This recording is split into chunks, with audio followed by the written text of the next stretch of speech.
We've all been in the trap of being unable to escape the stuff around us. No matter how much you clean up, there is still just too much stuff everywhere. This video will help you to prevent clutter before it starts. Now, this does start with being practical and intentional. First, consider this. You may not be ready for one of those no-buy challenges, but you are ready to make smart purchases. SMART is just an acronym that I made up, but allow me to explain. If what you're buying is not S, something for now, meaning something that you will use within the next 24 to 48 hours, M, made to last, meaning that it's durable or long-lasting, A, affordable, duh, because we do not want to overspend, R, a replacement item, meaning you're running out of it or you're just purchasing it again because maybe it got damaged or it was lost, or T, time sensitive, meaning that it is necessary now. It is an emergency. It cannot wait 30 days. This is very similar to something for now. If it's not smart, then we are not going to buy it.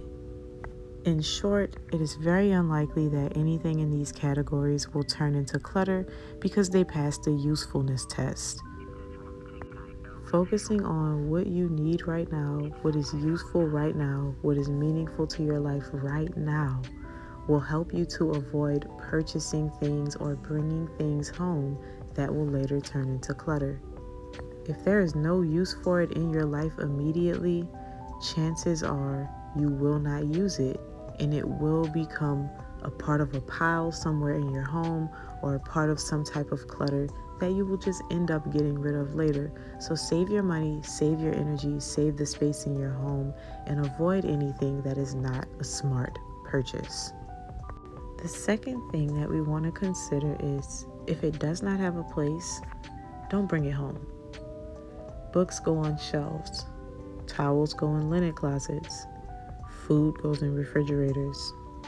At some point, we have to admit that some of the mess and chaos that accumulates in our homes is just the result of too much stuff, not enough space.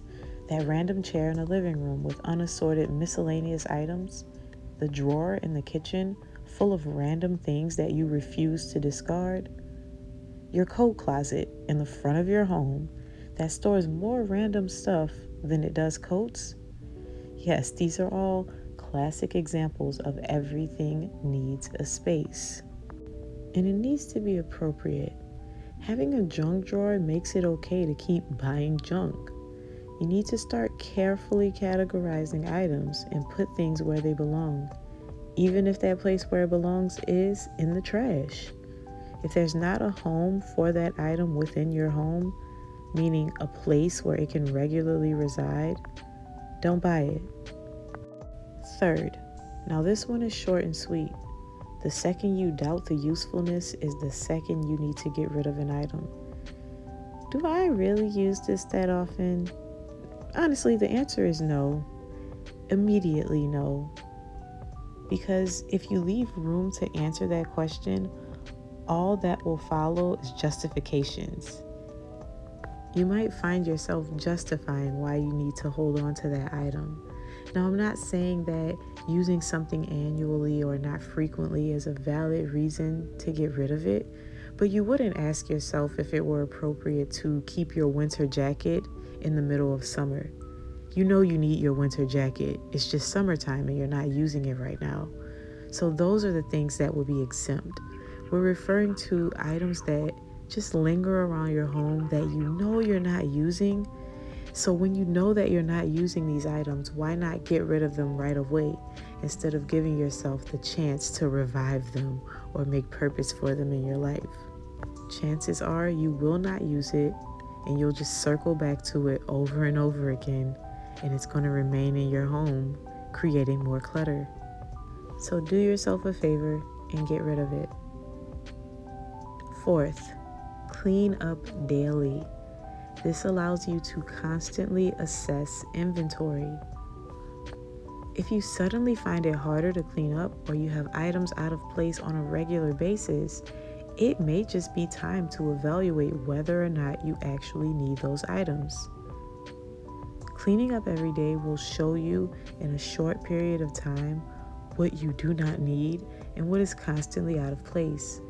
And on the flip side, if nothing is out of place, it just motivates you to keep it that way. And finally, the fifth thing is to find ways to make multiple use of items you already own. This is really the concept behind capsule wardrobes. Taking 30 items and creating hundreds of outfits is a way to save space but increase functionality. Now, what other items do you own where you can take that same concept and apply it? For me, it's cleaning products. I stopped hoarding a cabinet full of items. Everything can be taken care of with vinegar, baking soda, and Castile soap. I do still love my glass cleaner, but I don't need a surface cleaner, a carpet cleaner, a magic eraser, a bathroom cleaner, a toilet bowl cleaner, and on and on and on. 3 items can tackle all of the cleaning in my home and eliminate the need to keep 15 different products for the same issue. For me, I also feel the same way about pots and pans. I don't need 3 of the same size and style pan. It's very rare that I use more than one pot or pan to prepare a dish at the same time anyway. Another example is my nightstand.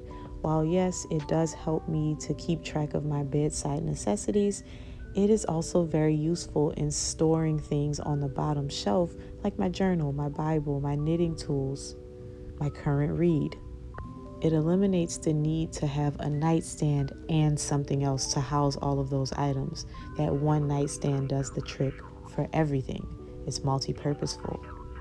And when we think about being creative and finding more ways to use the same items, we create less of a need for more things. It just encourages consolidation by default. And that's really it.